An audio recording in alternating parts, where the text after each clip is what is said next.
కవిత గారు కొత్త పార్టీ పెడుతున్నారని, హరీష్ రావు గారు కొత్త పార్టీ పెడుతున్నారని, మొత్తం ఫ్యామిలీ వారి ఇంటి పోరే మొత్తం కూడా బీఆర్ఎస్ని కబళిస్తుంది అని అంటున్నారు. అంటే బయట అయితే ఆ ప్రచారం జరుగుతూ ఉంది. వాళ్ళల్లో కూడా అసంతృప్తి లేదని చెప్పలేము మనం. డెఫినెట్గా అసంతృప్తి ఉంది. పర్టికులర్గా కవిత గారు లిక్కర్ స్కామ్లో అరెస్ట్ అయ్యి బయటకు వచ్చిన తర్వాత ఆమె కార్యక్రమాలన్నీ కూడా ఆమె జాగృతి తరఫునే స్టార్ట్ చేసి నడిపిస్తూ ఉన్నారు. అన్ని సందర్భాల్లో కూడా టీఆర్ఎస్ నాయకులను అందులో ఇన్వాల్వ్ చేయట్లేదు. ఆమెకంటూ ఆమె ఓన్ క్యాడర్ ఆమెకు డెవలప్ చేసుకుంటున్నది, సంఘాలు పెట్టుకుంటున్నది. కాబట్టి ఎవరికైనా అనుమానం రావడం అనేది సహజం.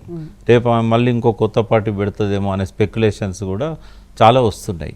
తర్వాత ఆమె కూడా అన్ని రకాలుగా అర్హత గలది. అంటే లాస్ట్ మనం 2007లో 6లో ఎప్పుడైతే జాగృతి పెట్టిందో దాదాపు 19 సంవత్సరాలు గడిచిపోయింది.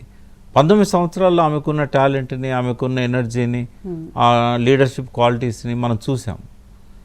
ఆమెకు అర్హతలు అన్నీ ఉన్నాయి పార్టీ పెట్టడానికి, నడుపుకోవడానికి, అవసరమైతే రేపు అధికారంలోకి తీసుకురావడానికి కూడా కావాల్సిన అన్ని రకాల ఎబిలిటీస్ ఆమెకు ఉన్నాయి.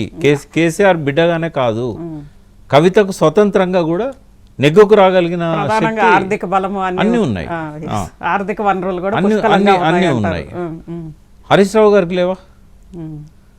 అట్లా కంపేర్ చేసినప్పుడు ఆయనకు కూడా ఉన్నాయి.